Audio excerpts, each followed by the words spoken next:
I don't think I've ever laughed out loud more times while reading something. I will read anything from her. This was really shockingly good. Hi, welcome back to my channel. Today I will be ranking all of my Q3 reads of 2024. So Q3 encompasses July, August, and September, and I had a pretty good Q3. I'm pretty proud of myself. I read 24 books. That averages out to 8 books per month. I didn't read that many books in September. I think I only read 4 books in September. And so the majority of these books, the 20 other books, then roughly 10 and 10 in July and August, that was all because I did a challenge in July and August to see how many books I could read in between university semesters. I had roughly 2.5 weeks in between the end of my summer semester and the beginning of my fall semester.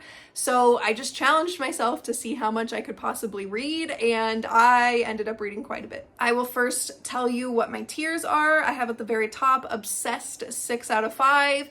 These are the books that I will 100% buy one day. I love them more than anything, and I will reread them until the day that I die. I love them so much. They are perfect to me. They are more than perfect to me.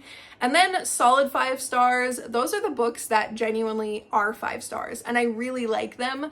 I'm not super obsessed with them. I maybe will buy them, maybe not, but I do think that they're 5 stars, and I would highly recommend them to you.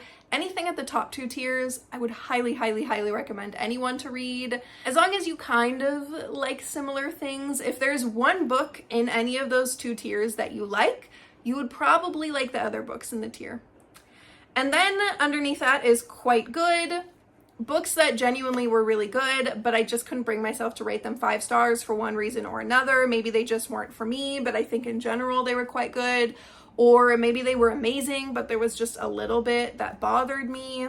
Those ones would go in there. Then underneath it, 10 out of 10 vibes, 3 out of 5 book. I actually made this tier and added it into these specifically for Powerless by Lauren Roberts. I believe I read that last quarter or maybe the quarter before, and that book I feel like just sums this up perfectly. For me, that was a guilty pleasure read. I think it was very badly written and very cliched, and it really drove me crazy a lot of the time. However, I did really enjoy it, and I don't know, there was just a lot of intrigue and enjoyment for me in general. So 10 out of 10 vibes, 3 out of 5 book. And then underneath it, we have Meh. That one is basically if you took the 10 out of 10 vibes away from the 3 out of 5 book and you were just left with meh. Just middle of the road, not very good, very average, didn't really enjoy it that much. It wasn't that I actively really disliked it or hated it, I just did not enjoy it at all. Underneath it is if I did actively dislike it and did actively hate it, and that is thanks, I hated it. And then the very bottom tier is DNF, did not finish. I rarely not finish books. It is so hard for me to bring myself to DNF a book. I physically cannot do it 99.9% of the time. I just feel like I have to power through and I have to finish it. And it breaks my heart, honestly, to not finish a book. So to put a book in the DNF tier right here, it has to be so unbelievably bad or so offensive or so enraging to me that I will not finish it. I think this year have only DNF'd maybe 2 books only, I think. And in general, my entire life, I think I could count on one single hand the amount of books that I've DNF'd. So nothing is going in here this quarter, I'll just tell you right now, but I do have it just in case. Maybe next quarter, I hope not, but you never know. Before I jump into this real quick, I will say that I'm not going to explain the books, I'm not going to give a description for them or anything, and I'm not really going to explain my thoughts or feelings too much because I've done that for every single one of these books on my channel already. So if there's a book that you think you might like, you can search the title in the search bar on my YouTube channel, and then YouTube will show you all of the videos on my channel where I included this book or talked about it, and you can watch and hear about my thoughts as I was reading the book in real time, or maybe I just talked about it on one of my monthly recaps. Maybe I mentioned it already in another video recapping my favorite books of all time or my least favorite books of all time. You never know what you're gonna find. So to start start off here, I've got Caraval, Legendary, and Finale by Stephanie Garber, and then Once Upon a Broken Heart, The Ballad of Never After, and The Curse for True Love by Stephanie Garber. The Caraval trilogy, I'll tell you right now, I enjoyed a million times more overall than the Once Upon a Broken Heart trilogy. I know so many people say that the Once Upon a Broken Heart trilogy is so much better and it's amazing and it's the best thing that Stephanie Garber has ever written and etc, etc. I honestly didn't like it that much. I think for Caraval, I'm gonna put that in solid 5 stars. Legendary, I also think is solid 5 stars. Finale, I think I'm gonna put in quite good. I feel like I could put it in solid 5 stars, but I just didn't like it as much as I liked the other 2 books. So I think I will just put it there. And then the Once Upon a Broken Heart series, I'm gonna put the first one here. The second one, I really did like, The Ballad of Never After. That was genuinely a really good one. The scenes in the Hollow, talked about it so many times before on this channel. I just loved it. I love Jax. And the third book, speaking of characters I love, or rather characters that I hate Apollo. And this book had so much of Apollo, and I just really did not like it that much. I feel like it's a bit unfair to just put it in meh, but I also feel like it's equally unfair to put it in quite good, because I don't know if I would ever say quite good. If you take out the quite and you just say good, just basic good, then I think it would fit there, but the quite in front of it I think is too much. I think I'm gonna have to put it in meh, because also I don't think it fits here. 10 out of 10 vibes, 3 out of 5 book. I don't think the vibes were 10 out of 10. I rated it 4 stars, but I mostly rated it 4 stars because I was just happy that it was a happy resolution at the very end, and I liked some of the scenes and some of the characters, and I liked the series overall, but not necessarily because I liked this specific book. And then next up we have The Faceless Mage and the Unseen Heir by Kenley Davidson, who is my new favorite author. I found her this year in this quarter and I'm so obsessed with her. I will read anything from her. I've only read 3 books from her so far, but every single book that I have read from her has the most just, I don't know, incredible, intelligent, impeccable writing. I am just so obsessed with it. I'm obsessed with everything she puts out. So of course, if you didn't already determine, that's going right up here in obsessed 6 out of 5. I am truly obsessed with these books. I could ramble on about them for years. Like honestly, I could yap about them until I die. I love them so much. And then this book is also from Kenley Davidson down here, Traitor's Masque. This was a really good book. It was a Cinderella retelling, which in general, not my favorite. Don't really care much for Cinderella. I would say out of all of my Disney movies, for example, that's by far my least favorite. Out of all of the fairy tale retellings, it's by far my least favorite, to be told. Out of all the fairy tales in general, it's by far my least favorite. But despite that, I'm gonna put it in solid 5 stars. I really enjoyed it. Again, just Kenley Davidson. She is so good. She is just such an amazing, talented writer. I love her to death so much. And then we have Just for the Summer by Abby Jimenez. This was really shockingly good. I'm not the biggest fan of contemporary romance books. I've got 2 right here, and both of them actually surprised me. Funny Story by Emily Henry, the second one here, and then Just for the Summer by Abby Jimenez. I think I'm gonna put Just for the Summer in quite good, but honestly, it is almost solid 5 stars for me. Like, it is so on the cusp. And I'm not organizing these in any order. If I were, Just for the Summer would probably be at the front before Finale, actually, by Stephanie Garber. But I'm not going to organize them that in depth. I will at the very end of the year, after I've done my quarter 4 recap, which will be the same as this, just instead for all of my quarter 4 reads. So for October, November, December. And then after that, I will do an entire year tier ranking in which I rank all of the books that I read the entire year, which as of this point in time, I believe is roughly 80 books, give or take. So that's going to be a big one. And in that one, I think I'm going to try to rank them in order within the tiers. But I'm not going to do that right now. So just so you know, If I were, it would be at the front and it would be so close to solid 5 stars, but just not quite there for me. Some things bothered me in the book, but I just loved it so much overall. I think funny story also I'm going to put in quite good.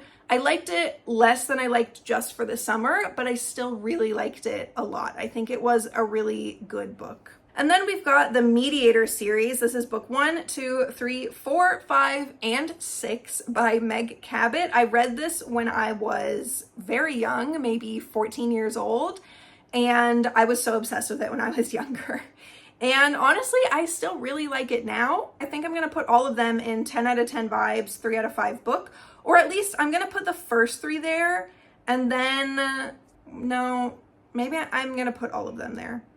I think the last 3 books are way better than the first 3. I feel like Meg Cabot just, I don't know if it's that she got better in writing in general, or if she just had Susanna, who's the main character, grow up a little bit, and her character just seemed more mature, and maybe that's why the first 3 books seemed a little bit cheesy and cliched and immature, and then the final 3 books seemed more mature. But I still think, I don't know, because when I say solid 5 stars, for me they are solid 5 stars, but for other people, they definitely would not be. Like, I don't think any adult who did not read this when they were younger would like this series now.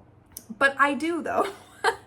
I think I'm just going to put all of them here in 10 out of 10 vibes, 3 out of 5 book. With the caveat, though, like, I do explicitly want to say that I do think the final 3 books are better than the first 3. And then I've got Tiny Garden, Huge Harvest by Caleb Warnock. And this is nonfiction. It's just super, super, super short. I think it was like 80 pages, give or take. And it's just about how to get the most harvest from a garden on a terrace or in a tiny plot of land if you don't have a huge yard. I do not. I only have a terrace. I live on the 3rd floor, so I work with what I can. And I think that this was a good book. It feels a bit weird rating this because it was so short, but it was in my quarter 3 reads and I'm gonna rate it. So I think I'm just gonna put it in quite good. I think it was very short and I think he packed as much as he could into 80 or so pages. However, overall, I just feel like it was not actually that, I don't know, that helpful, that unique, that revolutionary for people who have tiny gardens. I feel like it's kind of pretty basic knowledge, but it was not bad. I think it was good. Next up, I've got Dark Shores and Dark Skies by Danielle L. Jensen. I read these 2 as a tandem read. If you've watched my channel at all, you know that I was really slugging through this. It's collectively like 1,000 pages, give or take, to read these 2 books as a tandem read. And it just felt like it was taking forever. And there were so many roller coaster waves of intrigue and enjoyment while reading these books. I would be so bored sometimes, and then I would be so intrigued other times. So I think I'm just gonna put them in quite good. I enjoyed Dark Skies a little bit more overall, but I enjoyed the ending of Dark Shores much more, and I enjoyed the relationship featured in Dark Shores much, much, much, much more than Dark Skies. And so, yeah, there's parts of both of them that I really like and parts of both of them that I really don't like. I feel like it averages out to just being quite good. Next up, I have Spy Family. That is a manga, and it's by Tatsuya Endo, and I read volume 1 and volume 2, and these ones I'm going to put in obsessed 6 out of 5. This is the funniest manga I have ever read in my entire life. It is one of the funniest books I have ever read in my entire life in general. I don't think I've ever laughed out loud more times while reading something than while reading these manga volumes. It's so funny and it's so creative, and I just love the story. I love the plotline. I love the idea. I love all the characters. Yeah, absolutely obsessed 6 out of 5. And then next up, we've got Sarah J. Maas, A Court of Frost and Starlight. And this one, I think I'm just going to put in meh. It's almost thanks I hated it, if I'm being honest. I'm sorry to all you Sarah J. Maas fans, but I just felt like this was the most boring book from Sarah J. Maas I have ever read in my entire life. And I've read the entire Throne of Glass series. And up until A Court of Frost and Starlight, I've read the entire Court of Thorns and Roses series from her. And this was like almost excruciating how boring it was. I understand that it was not written to be an exciting addition to the series. It was written to give you a peek into the lives of the characters that we grew to know and love through the first 3 books. And it's their lives after the war and after everything. And I get that. But I just feel like for it being 300 plus pages, I think it was 350 pages, maybe it was 280 or something. I'm getting it confused with other books. For it to be so long and for quite literally nothing important to happen at all, I could not even tell you a plot line. I don't know what was supposed to happen in this book. And also the characters that I liked the most were barely even in this book. And then when they were, it was just to support another character's scene or to be yelled at by characters, which really made me angry. And I just really did not enjoy it. It's like very low on the meh tier and almost in the thanks I hated it tier. And next up we've got Reckless by Lauren Roberts. That is Powerless Book 2. This one, I am sorry, again, might make some people sad, some people mad. I'm putting it in the thanks I hated it. I did not like this book. I liked the first 10, 15, maybe 20%. And then I feel like from there, it went really downhill and kind of really quickly downhill.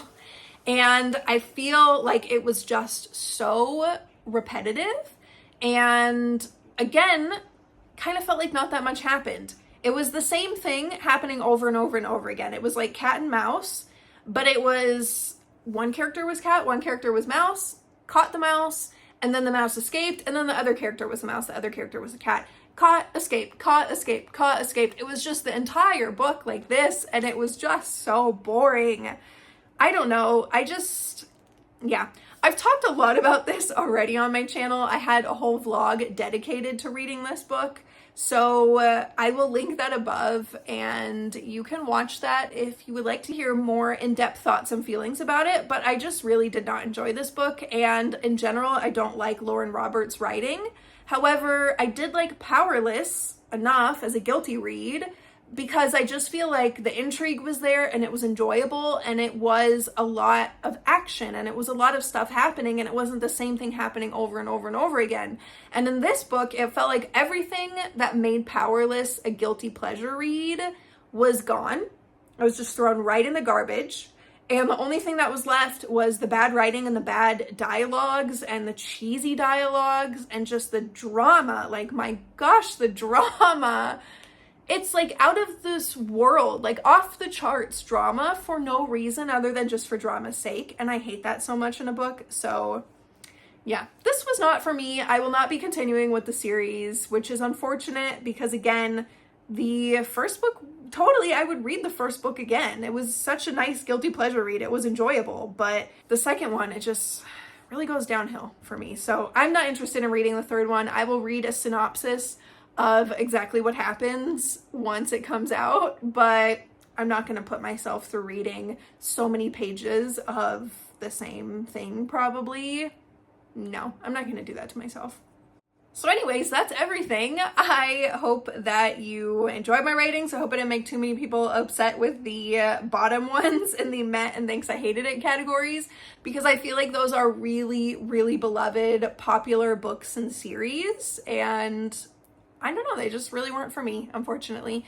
Let me know in the comments below, though, if you've read any of the books in the obsessed 6 out of 5 category or the solid 5 stars category. I would love to hear your thoughts on those. Or if you know any other books that you think are similar to those ones or any other manga that you think are similar, let me know, because boy, the ones at the top 2 tiers are just the best. I love them so much. And I'm always on the hunt for similar books and books with the same kind of vibe and feeling and writing style, especially Kenley Davidson.